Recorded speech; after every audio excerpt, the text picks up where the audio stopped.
Welcome back to Strongman Personal Finance. I am your host, Strongman, and today we're going to talk about the Roth IRA. Now, I've made a ton of videos where I keep saying, I'm going to talk about the Roth. Well, guess what? Now we're going to do it, and we're going deep down into the depths of knowledge about Roth IRAs, okay? So take out pen and paper, like the frickin' video, subscribe to my channel, and let's begin. We're talking about the Roth IRA. What on earth is a Roth IRA? It is a tax-advantaged retirement account. That is the big thing you need to understand. Tax advantage. If it didn't give tax advantages, why would you put money in a Roth? So you lock your money away for, 20, 30 years? It doesn't make sense. The main reason you contribute to a Roth, or a traditional, which I'm not big into, is because you want tax advantages. And we'll talk about those in a bit. So the Roth IRA gives tax advantages. When you contribute to a Roth IRA, you're contributing post-tax dollars. So think about it this way. You get your paycheck from work. You then take that cash from your paycheck and you transfer it into your Roth account. That is post-tax dollars. You have your gross salary. Let's say you make $50,000 a year. You pay taxes. Then the company pays you. And then you put whatever money you can into your Roth. That money has already been taxed. And that's key because in the future, as long as you play your cards right, you're never gonna have to pay taxes on that again. So Roth IRA contributions are tax advantaged and you contribute to them, you fund them by using post-tax dollars. Now, you can contribute up to $6,000 a year into a Roth IRA. And it's as simple as transferring money from your bank into your Roth IRA. It's that easy.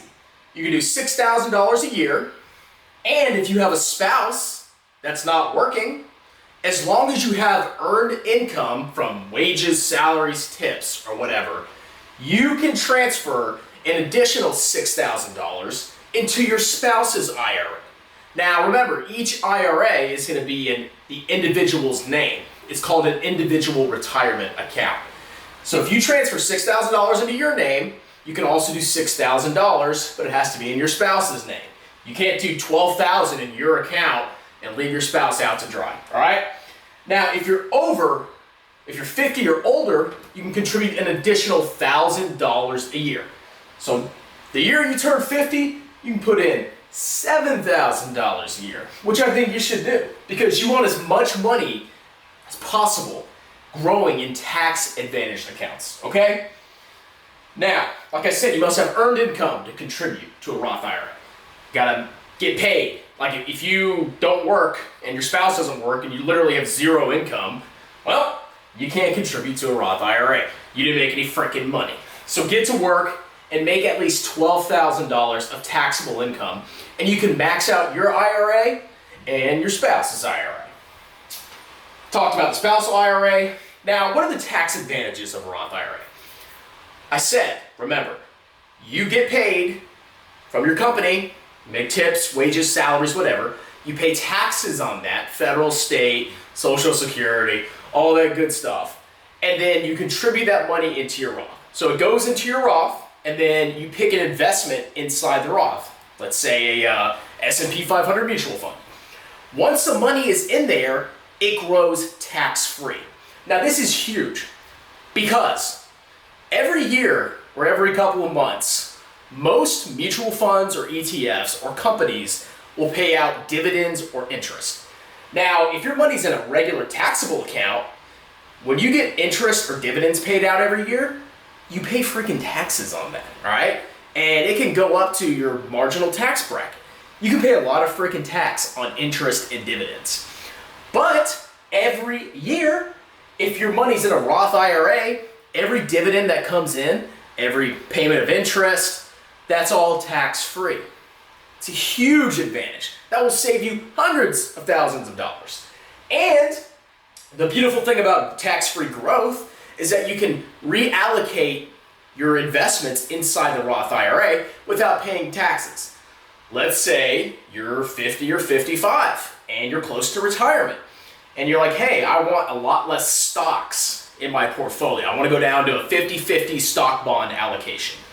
Well, when you sell a ton of stocks in your Roth to put that into bonds, you're not going to pay any capital gains taxes on that sale when you reallocate because it's inside the Roth.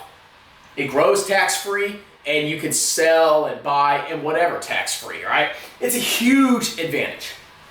It's way superior than a taxable account. So if you're not contributing to your Roth IRA and you want to retire, you're smoking crack. You need to do it.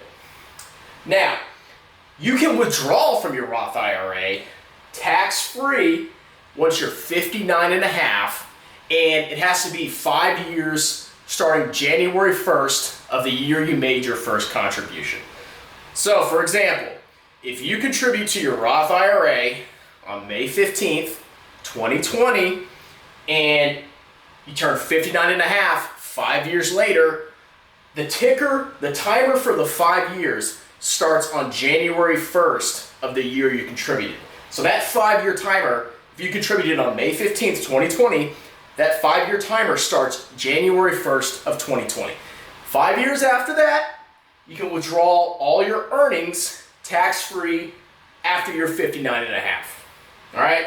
Now, if you start funding your Roth IRA and you're like 30 and you don't touch it till you're 59 and a half, you don't have to worry about this 5-year rule. All right? This is only for people that just contribute to their Roth IRA later in life. But as long as your first contribution, put that in there, and then you have 5 years later, you can withdraw those earnings tax-free. Now, this is talking about earnings. So if you put $6,000 a year, every year, those are called contributions. You pay taxes, you put it in the contributions. You can take the contributions out tax-free at any time. Is that stupid? Yes. Once the money goes in there, you freaking leave it in there so it can grow tax-free. If you take it out for whatever, buying a stupid car, that's a terrible idea. But you can do that, all right? And there are some exceptions where you can take some money out, some of the earnings out, without paying a 10% penalty and maybe not paying taxes either. But those are pretty rare, all right? So just keep in mind that you're gonna wanna keep your money in there until you're 59 and a half, and your first contribution must have been at least 5 years ago, all right? You want that, because you can withdraw the money tax-free. So if you have $1 million in your Roth IRA at retirement when you're 59 and a half, you have $1 million. You're good. No matter what, you're gonna have $1 million. You can take it out whenever you want, however much you want, and it doesn't matter. You're not gonna pay taxes. If you have a traditional IRA, you may see $1 million in there, but when you take it out, you're gonna have to pay whatever tax rates are there. All right, whatever tax rates are prevalent at the time that you start taking withdrawals, which is why I like the Roth. Next, there are no required minimum distributions. Now, with a traditional IRA, where you put in pre-tax dollars, the government is gonna make you start taking withdrawals at age 72. They do that because they want their freaking tax money. They gave you a tax benefit on the front end. When you withdraw the money, they want the tax revenue. They get paid with taxes. So at age 72, the government's gonna use some special formula, and you're gonna have to start withdrawing, mandatory withdrawals from your traditional IRA. That's called a required minimum distribution. With the Roth IRA, there's no mandatory withdrawals. You got the money in there, you can keep it in there until you freaking die. And then your kids can inherit it, and there's special rules about that. But you're not forced to withdraw your money if you don't need it. Does that make sense? Think about the flexibility. It grows tax-free. You can take it out tax-free. You're not forced to take anything out. With the traditional IRA, yeah, you're gonna get forced to do some things you might not wanna do. And finally, the best thing about the Roth IRA is it's controlled by you. You can open your own Roth IRA wherever you want. You can do Vanguard, Fidelity, Charles Schwab, I guess BlackRock. There's all sorts of places. You can pick and choose where you want to open a Roth IRA. And if you don't like the company you're with, you can even transfer Roth IRAs between different companies and different banks. There's a lot of flexibility there. Now, if you have a 401k, that's only the company that you work at. And that company may only have a contract with a specific company. and the investments may suck inside that 401k. With a Roth IRA, if you like Vanguard better, you like their mutual funds better, you can open a Vanguard Roth IRA.